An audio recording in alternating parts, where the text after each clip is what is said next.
Guys, we are back 90 days. Y'all, it's day 62.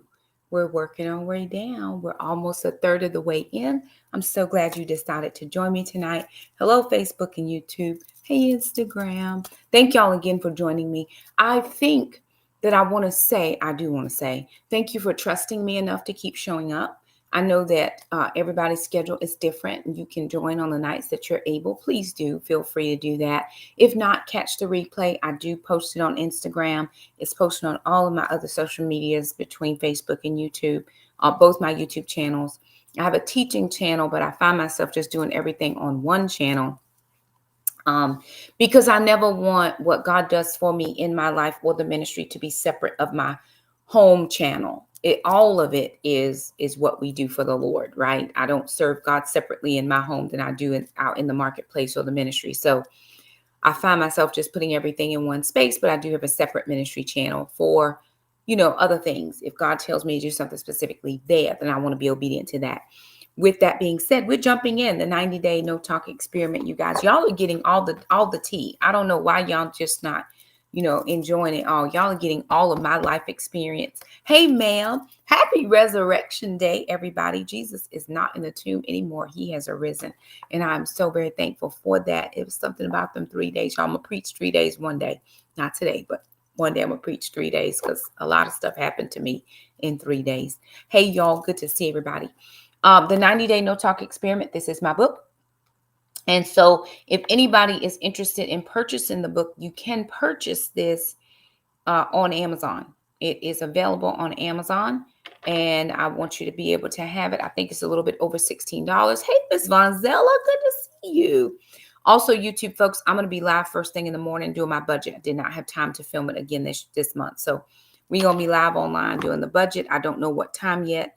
So just kind of work with me there. Thank you, ma'am. I did not have time to change my makeup. I actually had on pink accents this morning. Now I'm rocking the red, but honey, we're going to let it do what it do. Instagram, I do have a little small filter, just a tiny little filter on, so don't come for me because I know that little girl over there on TikTok was trying to catfish that man, but that is not what we're doing over here. I just wanted to smooth out the skin. This is what I really do look like.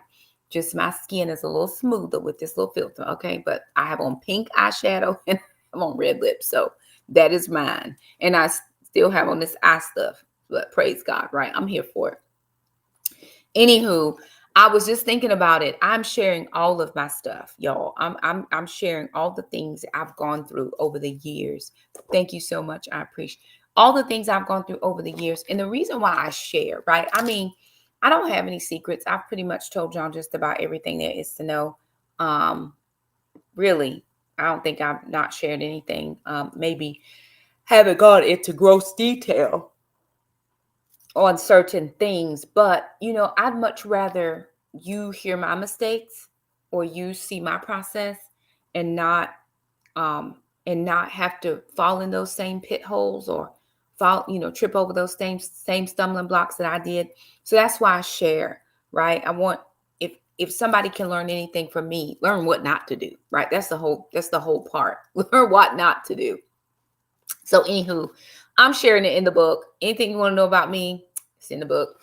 All right, we are on day 60. Oh, we're on 61.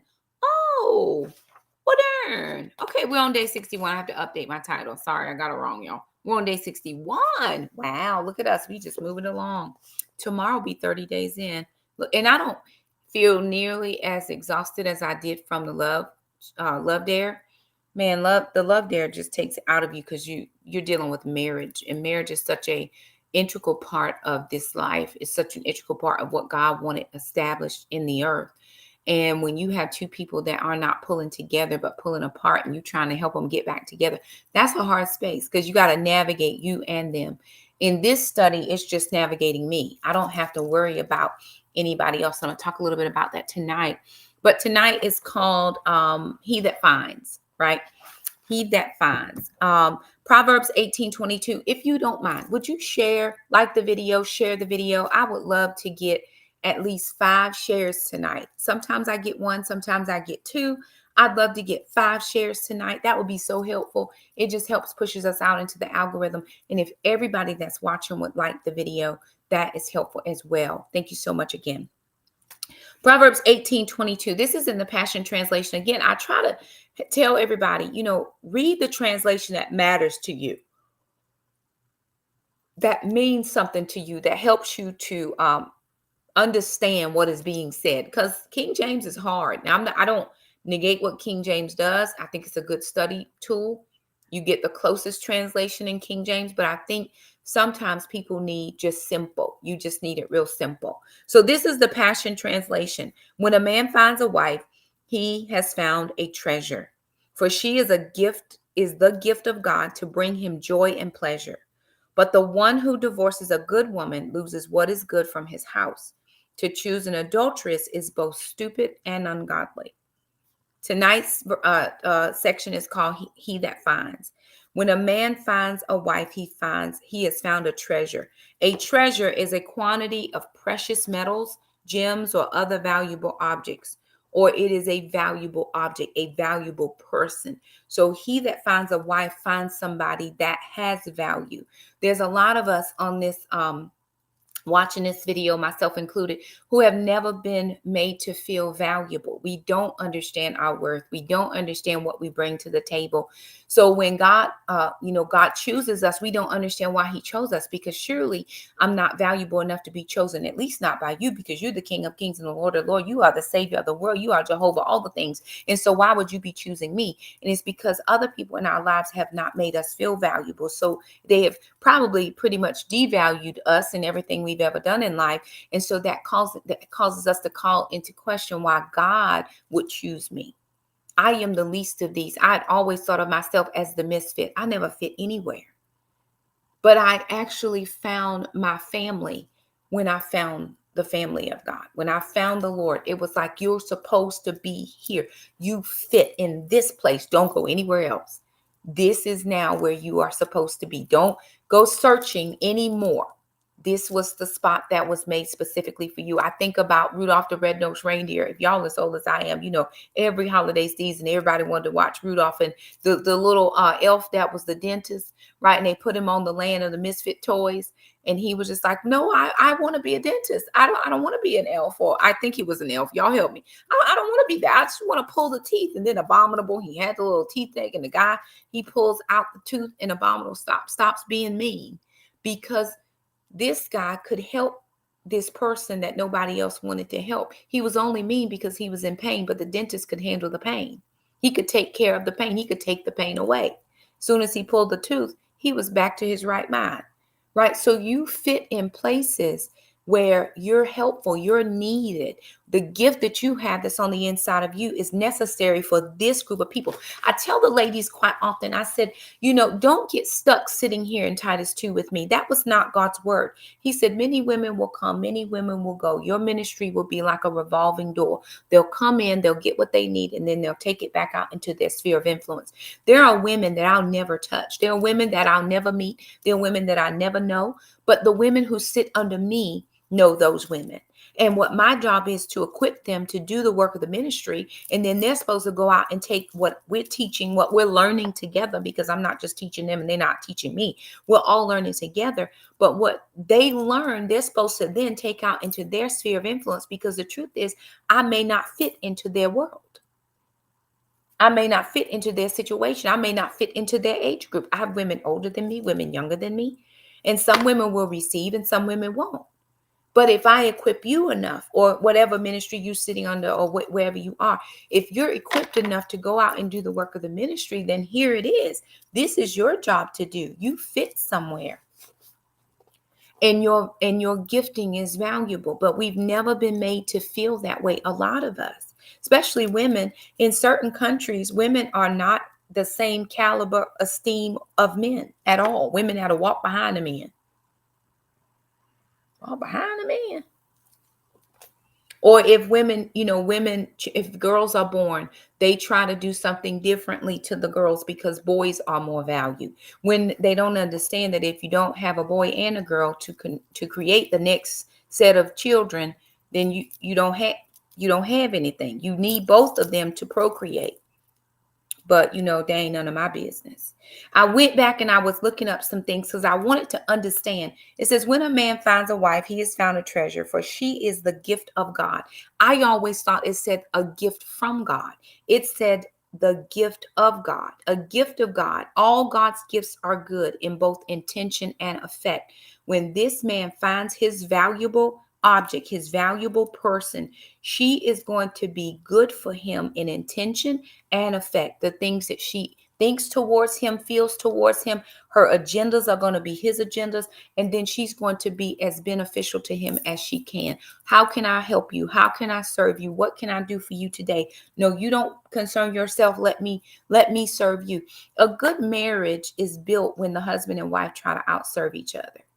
If you don't have a good marriage, go back and look at your service. Are you serving the other? Are you esteeming that person higher than yourself? Sometimes we don't, because it's all about me, me, me, me, me. Well, I get that, and I understand that you want to be found valuable as well, but don't forget to find the value in your partner, in your spouse. My husband's never going to outserve me. Never. Because I've spent the last 15 years trying to figure out how to serve him. The only thing I'm going to have is a short learning curve trying to figure out the things that he likes. Once I got that on lock, you don't have to ever worry about it. Baby, you need your dry cleaning taken. No, I got this. We need the house clean. The house is already planned. I've got this cleaners coming twice this month. Don't even worry. I know you're traveling. I'm traveling. And we're going to come back to a clean home. Don't worry. Oh, you need a gift for, mom or whatever. There's an anniversary coming. I got this. He's never going to outserve. Never. Period. Now, he may serve me just as well, but he is never going to outserve me, because it is my good pleasure to serve my husband. If the Lord has kept me single this long and he is going to join me with the man that he has for me, there's nothing I'm going to do more than serve this man, because that's going to honor God. And she's good in intention and effect to bring him joy and pleasure. Do you bring your spouse joy and pleasure? I can be 100 here and tell you there were many, many, many, I want to say days, months, but that is not an accurate assessment. There were many years I didn't bring joy or pleasure to my husband at all. The truth is, he enjoyed nothing about me. Nothing. He said he made an inner vow to himself after he broke up with his last girlfriend. The next girl I date, I'm going to marry her. I just happen to be the next one. He had to keep that vow he made. I just happened to be the person. We were not the people for each other. He's a great person on his own. I'm a great person on my own. But together we were not good, until the Lord captured both of our hearts. And then it was a whole difference. So you're saying, Shakima, that you married a man that didn't love God. I did. I wasn't serving in the church actively at that point either. But I made a decision after we got married. And I said, I'm either going to serve God or I'm going to serve the devil. You decide. He never decided. I decided to serve God. And I saw my spouse, after 10 years of marriage, come to the Lord. And we were the best in those 3 years that we had ever been. But the 10 years prior, it was rough. It was rough out here in these streets. And I didn't make it any better. I wasn't a gift of God. I was helpful. I could do lots of things. I'm very capable. I have a lot of gifts. I have a lot of areas that I'm able to serve in, a lot of things that I do and I'm good at. But it did not mesh with him. It wasn't good for him. That's why choosing the person is so important in the very beginning. She could be cute. He could be fine. He could have a 6-pack, but honey, by the time it's all over, he got a keg just like everybody else. Listen to me. It has to go beyond the superficial at this point. At the age I am now, although I'm looking at aesthetics, it has to go beyond that. What are you doing for the Lord? That's what I really want to know, because I'm doing stuff for God. And if you're not doing anything for God, or you're not doing something that couples with what I'm doing or pairs nicely, then I just cannot. I cannot. You could be looking like Denzel. You could look like Denzel, honey, and it'd be not a good thing for me. So you have to understand who you are and what God says about you. But the one who divorces a good woman loses what is good from his house. Now listen, I'm telling y'all, all of those who passed up on me missed a good thing. But that is perfectly fine. I hold no ill will against people. You have to know what's best for you. I don't want to do 18 more years of what I did the first time. I'm going to be in love forever. I'm going to be on my honeymoon forever. My husband and I are going to make good love. It's going to be all the things, period. Why do you say that, Shakima? Because I've prayed and asked God, and God has prepared me for that, and I'm ready for it now. A gift is a person who the speaker loves or who is valued for the assistance that they can give. What can you offer your spouse that is something they cannot do for themselves?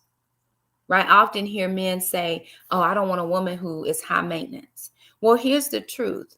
Any man that finds me now will understand the value at which the level at which I'm able to take care of me. If I'm carrying a Coach bag, I can buy a bag. If I'm wearing Yves Saint Laurent, if I'm wearing Louis Vuitton, if I'm carrying around Gucci, if I got on Givenchy, whatever it is, at this level, I can afford that for me, for myself, because I'm older now. I've worked, I saved my money, my kids are grown.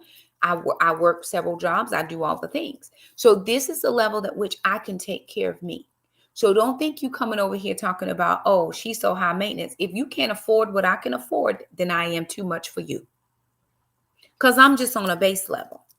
Anything a man wants to give me in addition to what I can do for me, that's my benefit. That's my gift. That's the extra on top. That's the plus more. That's exceedingly abundantly above all I could ask, think, hope, or dare to dream.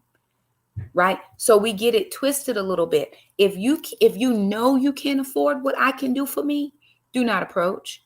Do not approach. And I'm not saying that ugly or meaning it harmfully. It's just going to cause contention and friction in the union or in the relationship, because you're going to think she just wants too much. No, she doesn't. This is what I can do for myself. I don't need another bag. I got about 20 in that closet right now. Trying to find a place to give them to. I got enough stuff. I'm not a stuffed person, actually. I own some Gucci. I have had some Gucci before. I have lots of name brand bags, but I carry around a little $16 bag I got off Amazon. It's a crossbody bag. It does what I need to do when I got to move quick. I grab that and go. So I'm not a stuffed person, but don't think that you buying me a designer bag is going to do anything for me. It's very much not. I'd much rather you spend 3 hours with me, a focused, locked in time. That's going to do a whole lot for Shakima. Okay, I'm just getting to a point. After reading, at the reading of this, I will have been single. It will have been 15 years since my separation and divorce. I'm on page 77 if anybody is following along in the book. This is wild to me. I can't believe it. The truth of the matter is that I've always wanted to be married and never planned to be divorced. It just wasn't a thing. I was raised to be a wife.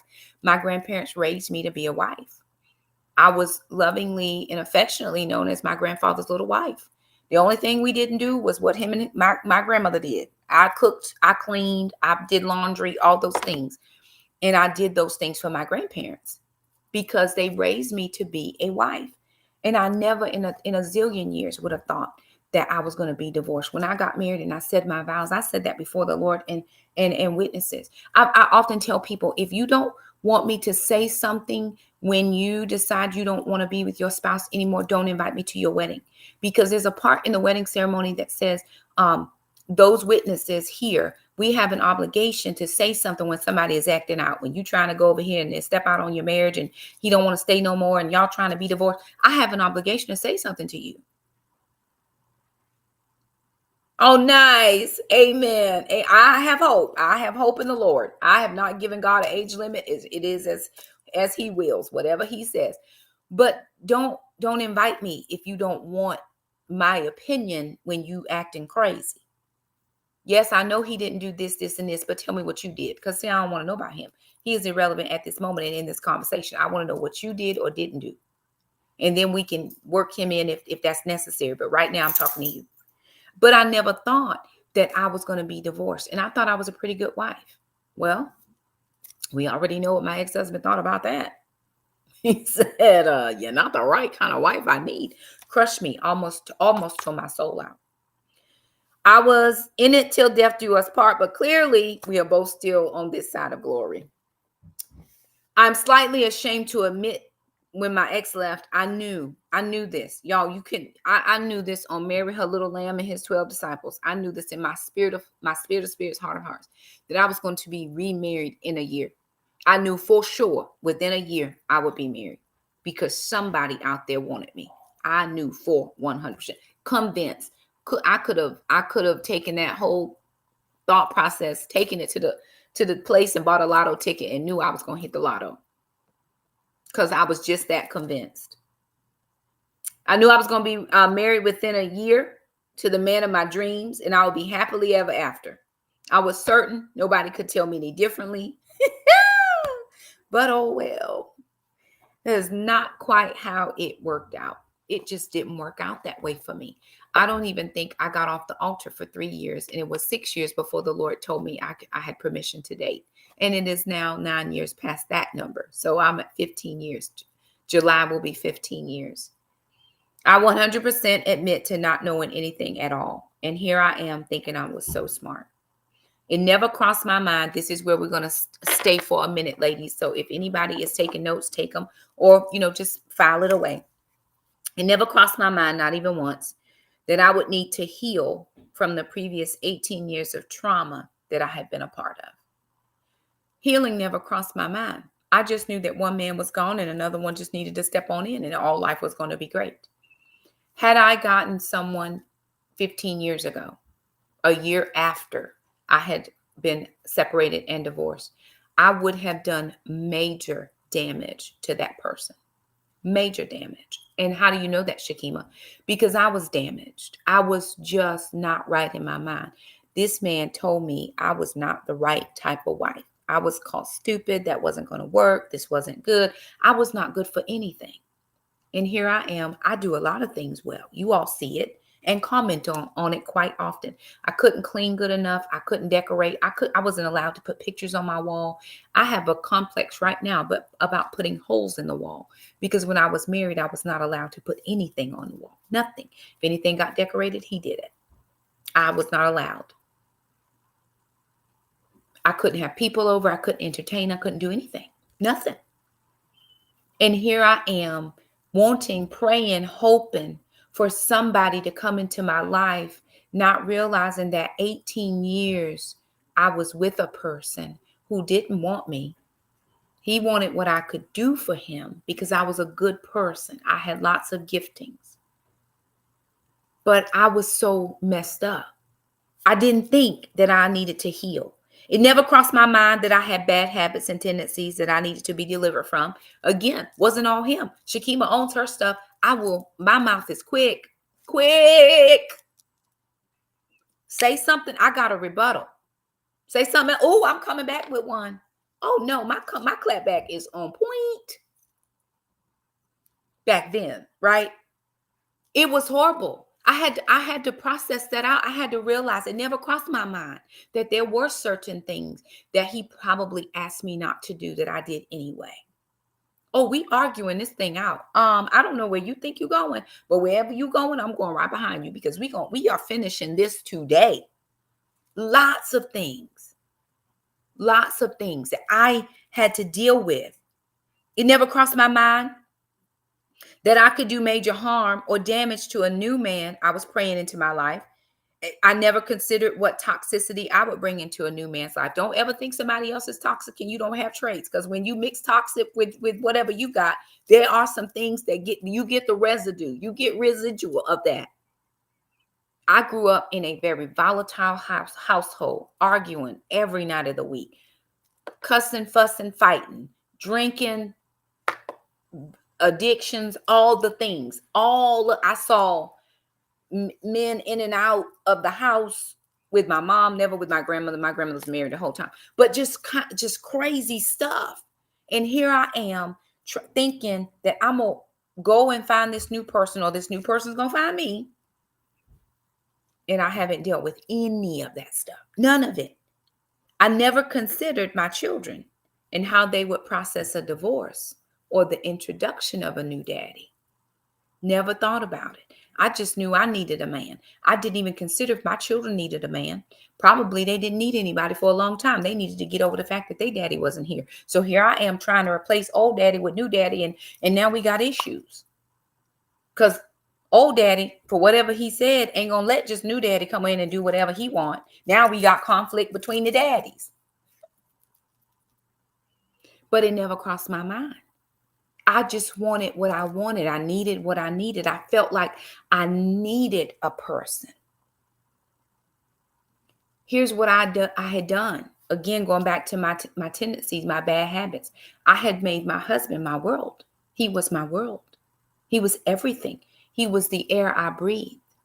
But if I go back to Acts, if I go to Acts 17:28, I'm going to roll over to Acts 17:28. And I got a point, y'all. I promise you. Acts 17, Romans, Acts.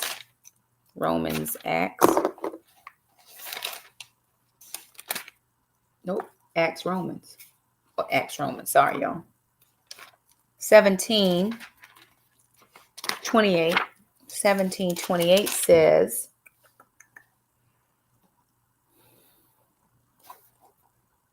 certainly we live, move, and exist because of him. As some of your poets have said, we're God's children. We've heard it in other translations. It's in him that I live and move and have my being. See, my priorities were all wrong. I had an altar and an idol set up of marriage and my husband. And the Bible is clear. He said, thou shalt have no other gods before me. I didn't have my priorities correct. It was misconstrued in my head about who was the Lord over my life. It was misconstrued over my life and in my life and in my mind. And I thought that my husband was the number one chief person, and he was not, and still is not. I had a man tell me one time, he said, you're not going to find a man that will be second to any man, including God. I said, well, I beg to differ. I said, I think I'm going to find a man that knows that I'm second to God in his life. So he'll understand when he's second to God in mine, because we'll be on the same page spiritually, where we know that the Lord is the head of our life. But it was all wrong. It was all wrong. He was everything to me. And God was whenever I had a crisis moment or there was an emergency, I would go to God when there was an emergency. Today I go to God, should I wear this? Does this make my butt look fat? I go to God for everything, period. So I had to get that part right. As smart as I was, I really wasn't using my brain in that thought process, not in the least. What does it mean to heal, to become sound or healthy again? I had to become sound and healthy so that I could be good in my intention and my effect, and I could be seen as a valuable object. Remember, we're trying to be assets, not liabilities. We all want to count our assets. Assets add to your net worth. Liabilities take away from your net worth. When you're with this man or with this woman, what do you do? How do you act? What do you like? Is he holding his head in shame like, Lord, here she go again, out here acting crazy? Truth be told, my ex-husband was embarrassed to be with me. He was just embarrassed. I don't know why that is, but he was embarrassed. I would wear kind of some of the same things I wear quite often now. And he didn't like any of that. He didn't like me to wear dressy clothes. He's like, don't you have regular clothes? These are my regular clothes. This is what I wear all the time. I just like to wear heels, and I like to wear nice clothes, and I like to wear dresses. And this is just, jeans are not a thing. If I don't necessarily love jeans. I think for about 10 years, I may have had one pair of shorts. I may never have worn them. It's just not my personality. I appreciate this. I think about it now. What if my husband likes tennis shoes? I love that. We were at the question is how did I find out he was embarrassed? We were at a ball game. I think, was it one of my kids? One of my kids was playing youth ball or something, and we were at the ball game. And there was a person, I guess from his job or somebody that I was not familiar with this individual. And they came over to us and they spoke to my husband. And the man said, "Is that you?" Pointing to me. And he didn't say anything. And he said, "Is that you?" He didn't say anything. So I reached across and I said, "Hey, my name is Shakima. I'm his wife." And when we got home, he told me, "I embarrassed him. You embarrassed me." And then again, my clothes. I don't believe in wearing jeans. It's just, I mean, I wear them now. I don't mind wearing them now, but it's not my preference. I'm always going to go to a pretty dress or something like that. That's what I prefer. But, and then because I was graduated. I had graduated, got my degree, and he didn't have his degree. So whenever I would go to a business function or something like that and he would come, he would feel ashamed because he didn't have what I had. Even though I don't care what you have. That wasn't the reason I got with you. I love you, whatever you have or don't. But it was still it was mismatched. We were mismatched in so many ways. And to him, because I made more money, I, was in positions in the State Department, doing stuff with the state and doing stuff with professional organizations and stuff. It just wasn't a thing to him.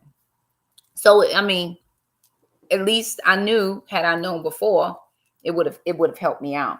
But I still needed to heal. I needed to become sound or healthy again. And I don't even know if I was healthy before, right? I knew I was always meant to be married. I've always wanted to be married. But this time period, this 15 years has given me so much time, even though I didn't want the time. I didn't want the 15 years. I don't want 15 more minutes of this, but it is where I am at the moment. And I'm thankful for that. But it gave me time to go in and look at Shakima. I would pray and ask God, and I still pray this: show me me. Show me every dark area, every hidden space, every wound, every unchecked thought, everything about me that I need to see about me. See, a lot of people, when they go through a breakup, and this is for men and women. Again, I'm giving you my tea. You got your own. This is for both of us. When you go through a breakup, we spend so much time evaluating the other person. And again, I share my ex stories because they're the stories that I have. Again, he and I have no issue. We have no issues. There's no beef. We get along just fine. Our communication is for the children. We don't have personalness together, and that's perfectly fine. So some people can say all she does is talk about her ex-husband. She must be mad. I'm just sharing stories. I am not angry at all. It was necessary for us to part. It was the better choice, to the point where I said to him, if your leaving me makes you better, then I want you to go. Well, I'm going to keep you for. I don't hold people. You don't want to be here? That's fine. Make your choice. Very good. But I loved him enough to let him go, and did a lot of things for him after he had gone that still said, I love you. I do. Are we going to be together? Not ever again in life, but I love you enough, like Jesus right here. But I needed to be healed. And that also means to correct or put right an undesirable situation. All of my past, all of my growing up formative years, everything I had went through with my raising and my mom and my dad leaving and all the things, I needed time to work all that stuff out. But I just didn't think about it then. I was so wanting what I wanted. I wanted a husband. I wanted somebody in the house. I wanted to make love again. Child, let me tell you something. Okay, you got to pray for the Lord to keep you over here 15 years. I'm like, Lord, you're going to have to keep a girl, because, ma'am, even to the point, y'all, that we used to sleep on a queen size bed. When he left, I went down to a twin. I slept on a twin size bed for 7 years. I didn't need no remembrances of nothing that had happened ever in that bed, or I didn't want to roll over and there was nobody there. So I had to even process my singleness. I needed to process being single. I needed to go through the process, right? to deal with someone using an official or established procedure to operate by means of a program. I had to get on God's program. What does God want for me? What does God say about me? And then he brings me over to the Proverbs 31 woman. Shakima, this is the woman that you want to introduce to somebody. This is the woman who the man finds and obtains favor from the Lord, because there is a supernatural, unusual favor that is over my life. I can't explain it except to say it is the Lord. Those of you who have been with me for a long time, you have seen what God has been able to do over here for us. None of it should be possible. None of it was by my own hand. I didn't do a thing. But can I tell you that there is a supernatural favor that is over my life? But I could not attach, connect, meet, embark on anything until I could understand what I was doing, what my bad habits were, how to not do those anymore, totally surrender to the Lord, become Proverbs 31, because this woman over here does a lot of stuff. I mean, she reminds me of me sometimes, but there are still some things that I needed to learn from her. Although I am good at everything, I don't need to say yes to everything. Here's the deal. I tell my friends quite often, when God sends my husband, I'm going to be unavailable for at least 6 months to a year. Don't call me. Don't ask. You better get all you can out of Shakima right now, because I am going to give myself to my husband. He must have all of me. Because before, when I was married, I was at the church 4-5 days a week. I was in this auxiliary, that auxiliary. I was helping over here. I was helping over there. I was doing this thing and that thing. And I didn't know no. I didn't know the word no. It was not a part of my vocabulary. Can you? Yes. Will you? Sure. Can you? What time? I was everywhere, and I didn't give my marriage what it needed because I just thought, oh, I'm married now. Okay, great. I didn't understand marriage. I didn't understand that the single people should be in charge of the church because married people have married stuff to attend to. I understand it now because I've been single for a while. Wow, okay. That woman got to go home and tend to her husband. I don't have nobody to go home and tend to. Sure, I can come to the thing tomorrow. I'm available. Now that my children are older, I'm definitely available. Well, what I got to be doing? Nothing. If my children were not here, y'all, this is what I would do. I come home from work because I work my job 7 to 3 every day. I come home from work, put on a little something because I'm sure I would have made ahead some food. Put on a little something and I come sit at my computer and I work. This is what I do because I have time to work now. If you go back into Proverbs 31, I hope I'm making sense and I hope it's getting into somebody because I just needed to share this. If you go into Proverbs 31 and start at chapter 10, who can find a wife with a strong character? She is worth far more than jewels, right? I hope my character is strong. I hope that I haven't tarnished my character by some of the things I've done, things I've said, the people I've connected with or haven't connected with, or, past mistakes, all those types of things. I try to live a godly life. I try to live a life that is pleasing to the Lord, according to Matthew, like we talked about last night.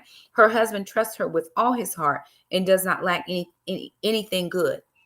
He can put his heart in my hands and know it's safe. He can put his children in my hands and know they're safe. My children are safe. He can put his money in my hands and know it's safe. My money is safe. Right? See, I had to become all of those things. Before, we didn't have 2 nickels to rub together, honey. People shutting down their accounts because we NSF and then drawing over and all this stuff. What is going on here?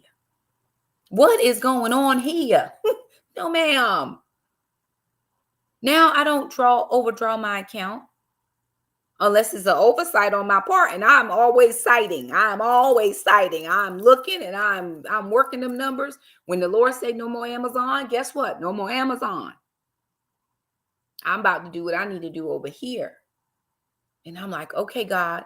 But he had to understand, or the man that God sends must understand that he can trust me with everything. With your investments, you can trust me.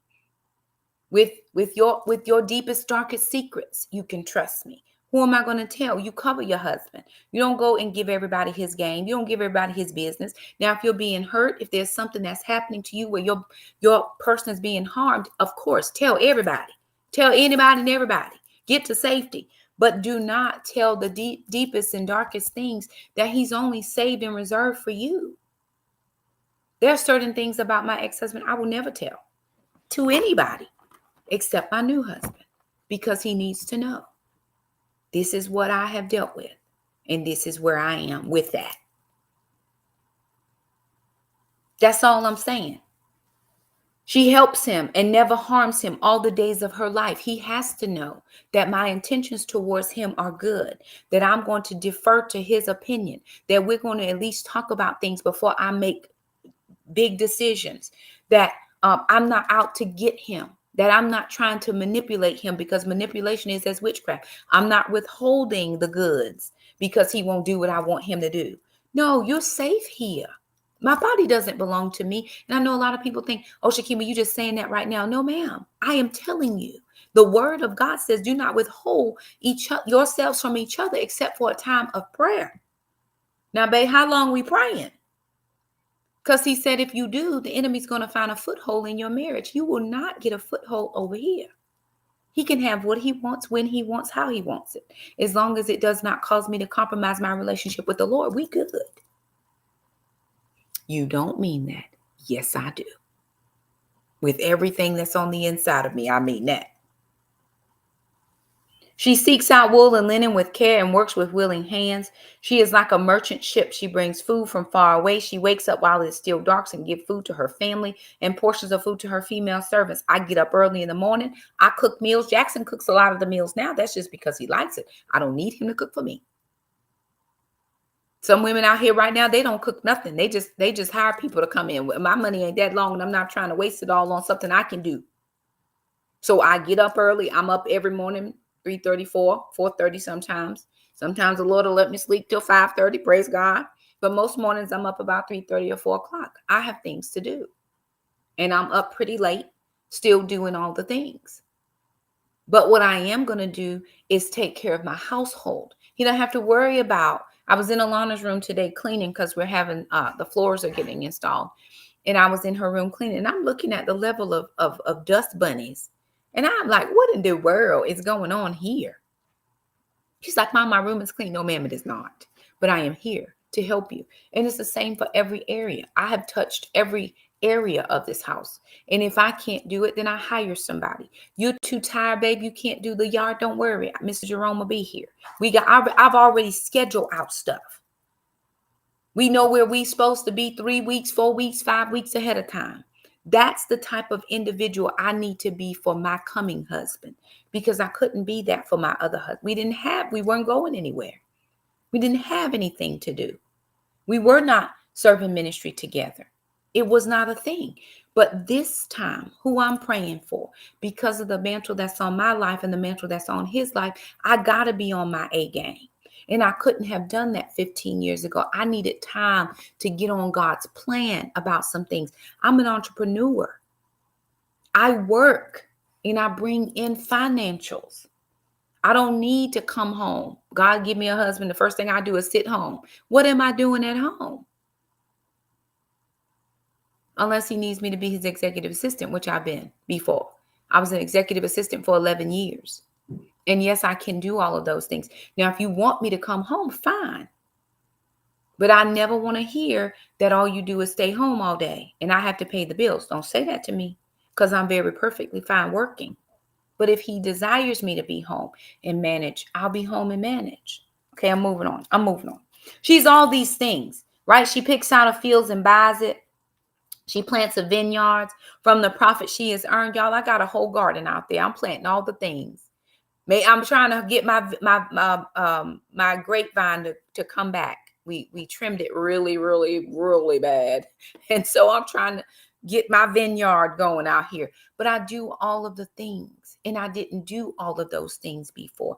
It had to take me losing what I thought was the most important thing in my life, and then finding or gaining the most important thing in my life to show me the path that my life was on and to take.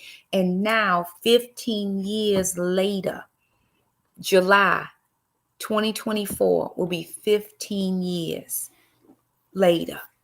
I'm finally ready. I was ready a couple years ago, about 2-3 years ago when I turned 45, but I was ready.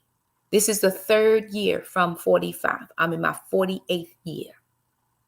And God, what does God have planned for me? It's something about the number 3 in my life that just makes all the difference in the world. And I can't explain it to anybody, but I can tell you that I am right exactly where I'm supposed to be. Got to move on.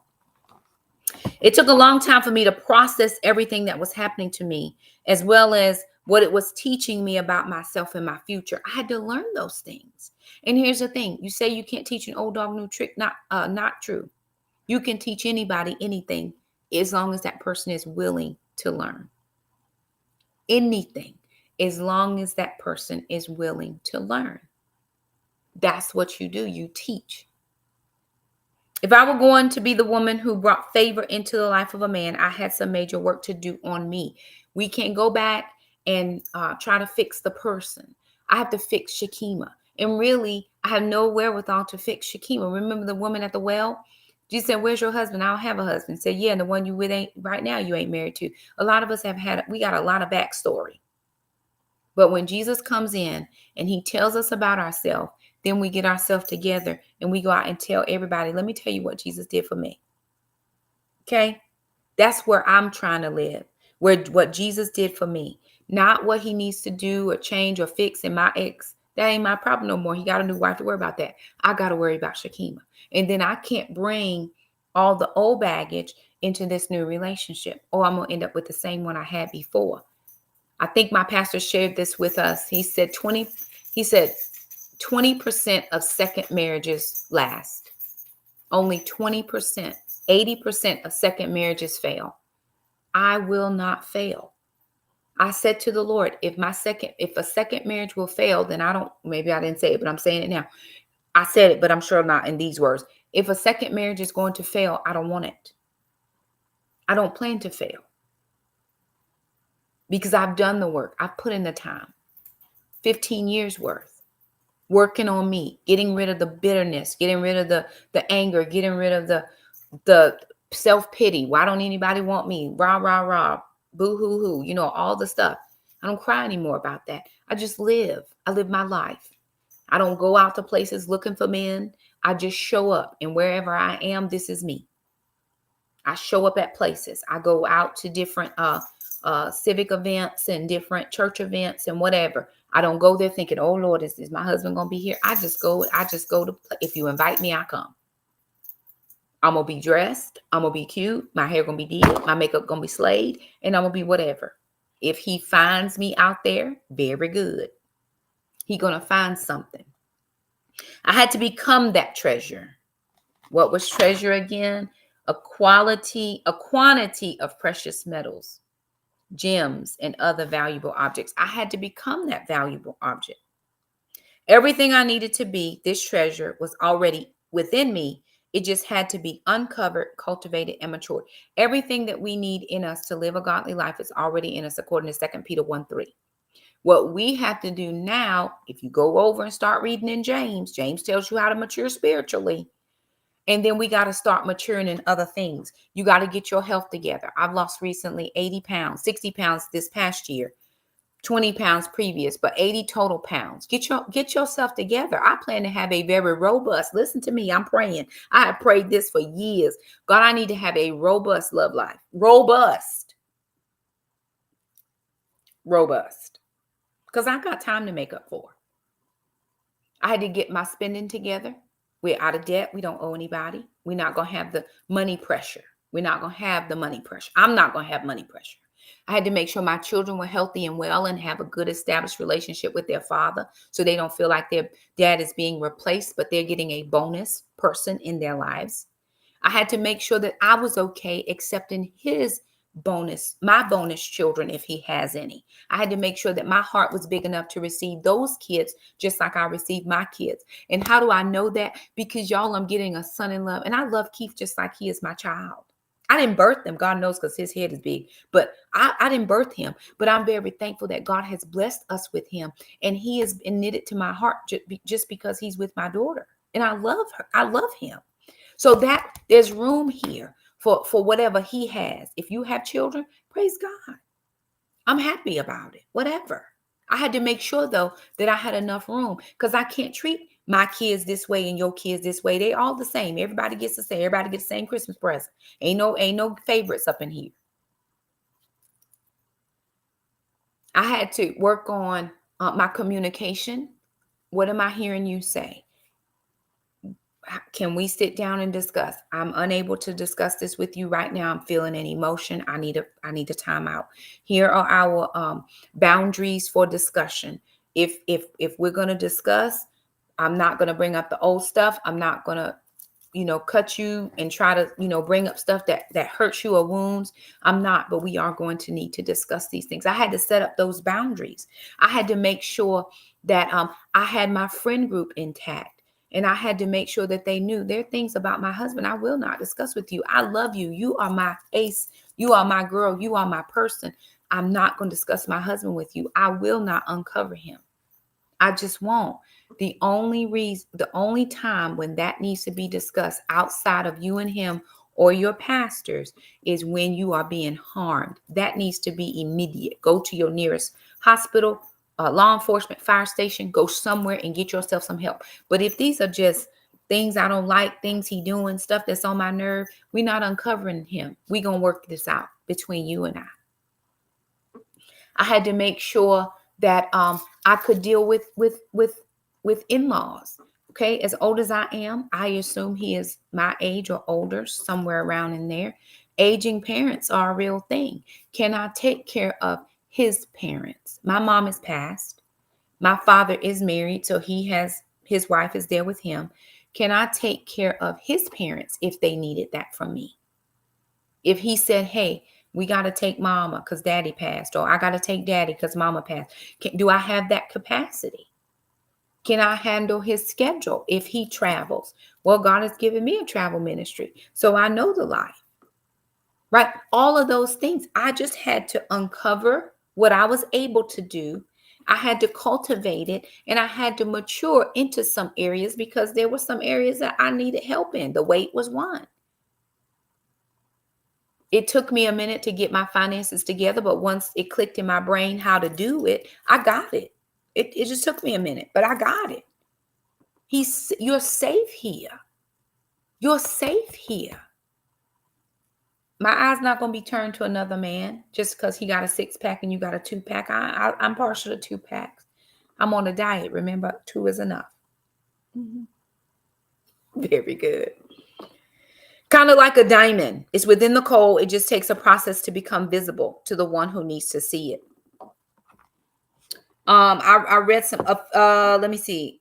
Ephesians 4:22-24, to put off yourself, which belongs to you, to your former manner of life, and is corrupt through deceitful desires, and to be renewed in the spirit of your mind, and to put on the new self, created after the likeness of God in true righteousness and holiness.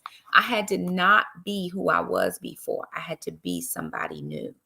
Becoming a gift from God is not easy. It takes work.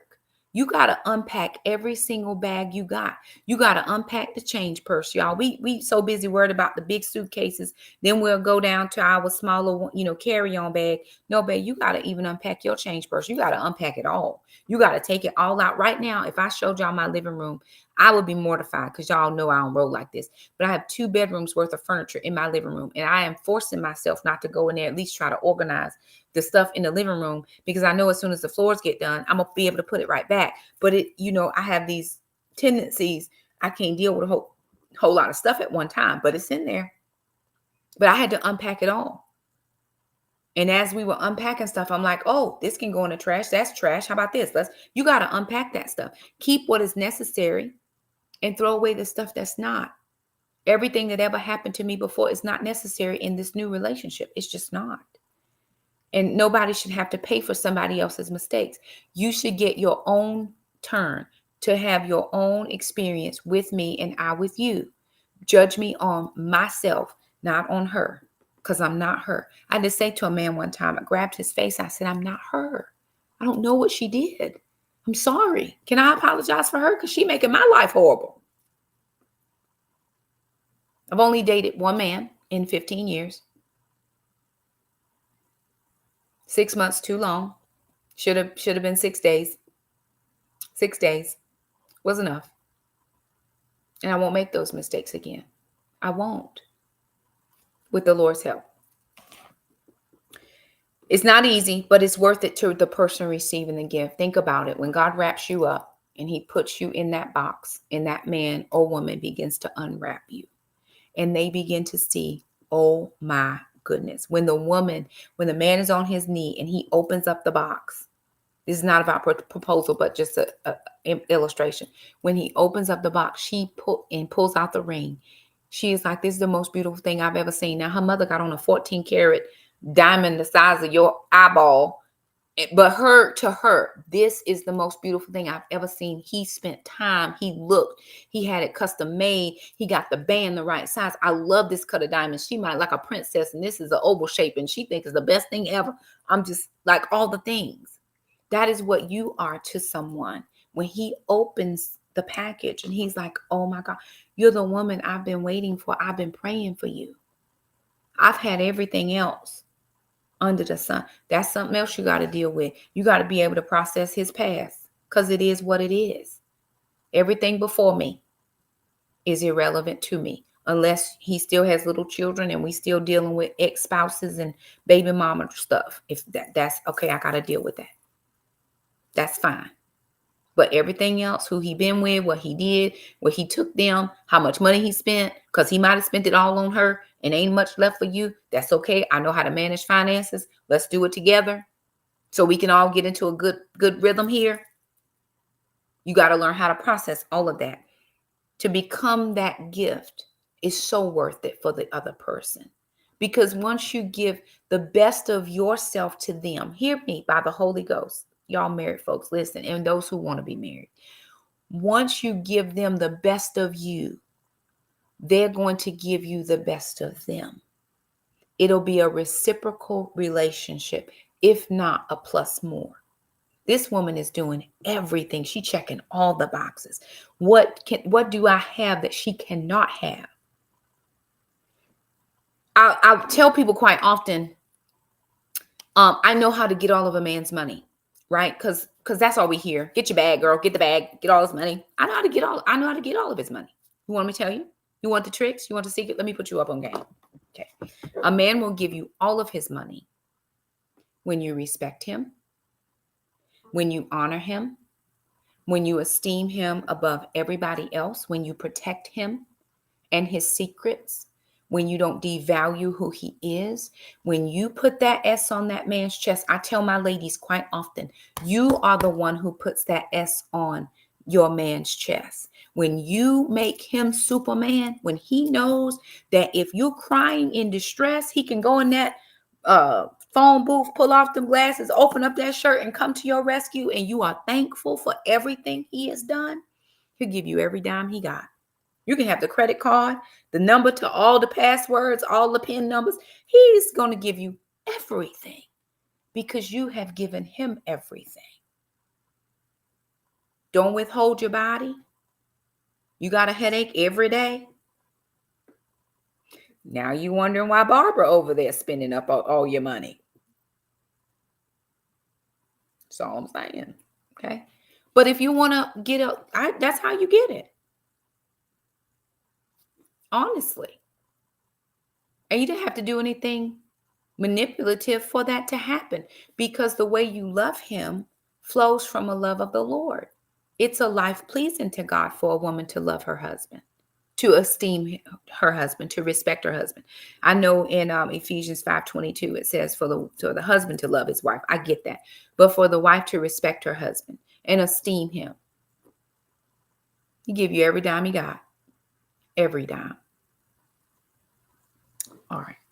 Now, almost 15 years later, processed, healed, and whole, I believe for the first time in life that I'm ready to be the gift, bring joy and favor that comes with me when I am found. I want to give him the Cheshire Cat grin. Wow, this woman, I've been praying for her. Where's she been my whole life? At my house. Just at my house. Where I've been. Yep, that's where I've been. Have you worked on you? That's our question for tonight. Have you identified the areas that need processing? Because again, we always want to look at the other person. And if you're not with anybody right now, if you're single like me, these are your moments to work on you. I know that breakup was hard. I know your heart is broke. I know that if you can get that man back tomorrow, you be right over there. Child, let me tell you something. Don't you get caught back up. Not unless the Lord tells you, and God ain't gonna tell you to put yourself back into nothing that was not beneficial for you and for the person. He will not. You better hear from God on that very clearly before you start doing stuff. Hear me by the Holy Ghost. But while you have these single moments, process you. And for those of us who are already married, still work on you. Where do you have bad habits and tendencies? What are things that you need to work on? Write it down. Find scripture. Find a coach. The reason I do Titus 2 Women is to help them be better women, better wives, and better mothers. That's the calling of God on my life. That is the calling of God on my life. And there's anybody who wants to join Titus 2, here's how you do it. You just send us an email. Send us a current picture and I will respond. I know I have an email sitting in there, but it was Resurrection Day. I didn't do any emails today, but I will. I'm just trying to teach you how to be the best you can be so that you can be the best you to somebody else. So they're never embarrassed or ashamed of who you are. Because I've experienced that before. It is not fun. It's not pleasant. It makes you feel bad. Makes you feel shame, and that doesn't come from God. Have you acknowledged that you might need to more time to get yourself together so you don't jack up somebody else's life? I had to acknowledge that. I thought I was ready right after he left. 15 years later, I'm ready. I'm ready. Ready. 15 years. And who's to say it will happen? Who? I don't know when, but I know I'm still working on me. We all have room to grow. Are you ready to receive the gift or to be the gift? As I do every night, I've went over. I'm sorry, y'all, for going long, but I really feel like sometimes these things just really need to be discussed. Do you know him? You get to decide yes or no. I'm not asking you, do you know who he is? I'm asking you, do you know him in the most intimate way of knowing another person? And he can be known that way. That is a relationship that is between you and him. It's committed. Got to be committed. If you have commitment issues, it might not be your jam, but it is a committed relationship between you and the Lord.